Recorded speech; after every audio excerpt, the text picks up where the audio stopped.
Kami dari penerus STT Atnya Putra mengucapkan selamat Hari Raya Nyepi tahun Saka 1947. Semoga jaya dan kompak selalu. Pasti juara!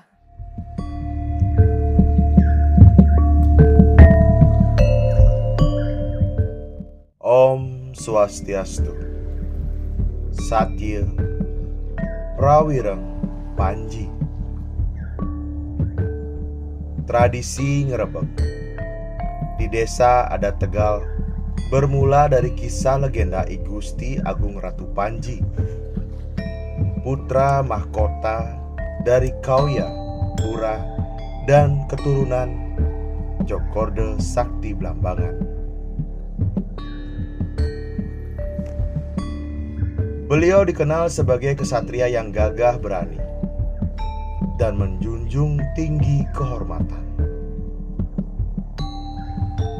Dikisahkan I Gusti Agung Ratu Panji telah dijanjikan seorang putri oleh Sri Agung Anom dari kerajaan Sukawati yang bernama Cokorde Istri Kaler untuk dipersunting sebagai permaisuri. Sebagai rasa terima kasih Kerajaan Sukawati kepada Anglurah Agung Kauyapura atas jasa-jasa beliau. Setelah I Gusti Agung Ratu Panji diperintahkan oleh Ayanda untuk menghadap ke Puri Sukawati untuk menagih janji tersebut, maka berangkatlah beliau dengan penuh rasa bahagia.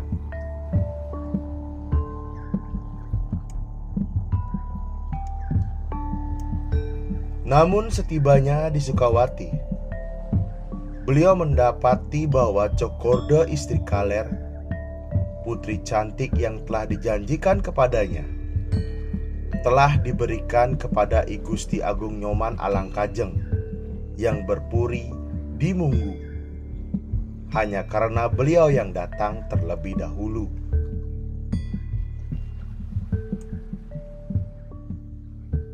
Betapa murkanya I Gusti Agung Ratu Panji mendengar kabar tersebut.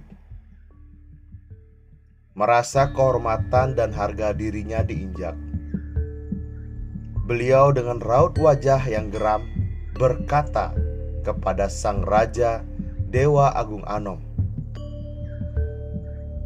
"Bila demikian ucapanmu, jelas olehku lebih besar sayangmu pada si Munggu, tidak sayang padaku. Nah, baik-baiklah engkau duduk di singgasana. Aku pamit." Lalu beliau berdiri sambil mengangkat ujung kain.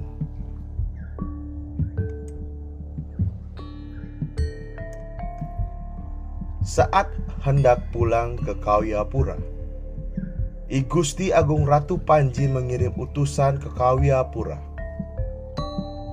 agar memberitahukan kepada Ayanda bahwa beliau ingin berperang menantang I Dewa Agung dan mati dalam pertempuran.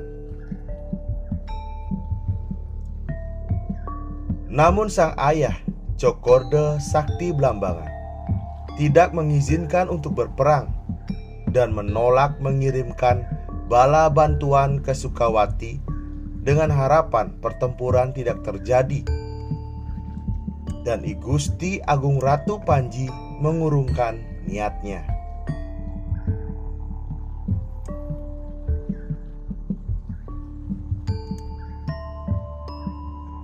Apa yang diharapkan Ayanda tidak terjadi. Walaupun tanpa bala bantuan, I Gusti Agung Ratu Panji tetap membangkang.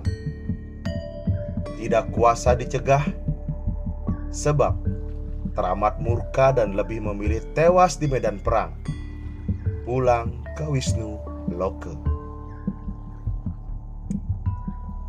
Saat inilah Panjak Tegal yang dipimpin oleh Ki Kebo Ampal atau leluhur dari Jeroan Selem di Banjar Tengah Desa Tegal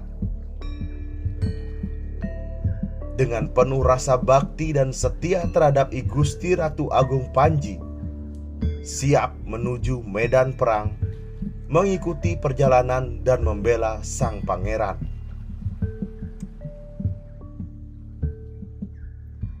Singkat cerita, pertempuran berlangsung sengit.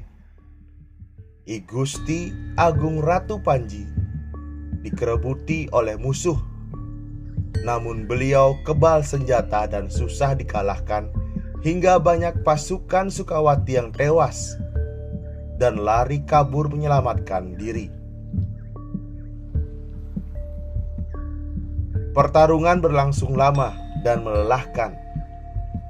Korban jiwa pun terus berjatuhan, baik di pihak musuh maupun di pihak Panjak Tegal.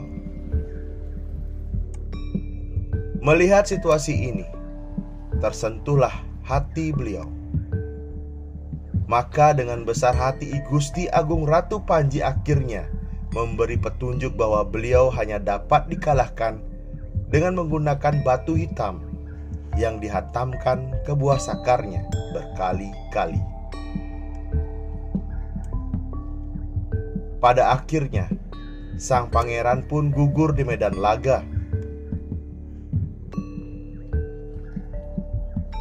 Setelah I Gusti Agung Ratu Panji gugur, Panjak Tegal segera menghampiri dan menggotong jasad beliau untuk dibawa pulang untuk disemayamkan.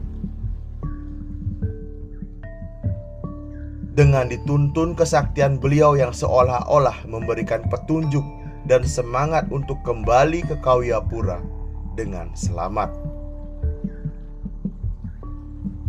Namun, dalam perjalanan, beliau memberikan isyarat agar jasadnya disemayamkan di desa Tegal saja.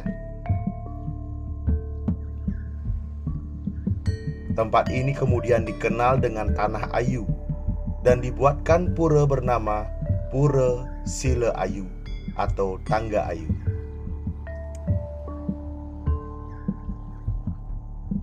Kisah keberanian dan kesetiaan warga Tegal ini kemudian dikenang dengan tradisi ngrebek yang dilaksanakan setiap 6 bulan sekali.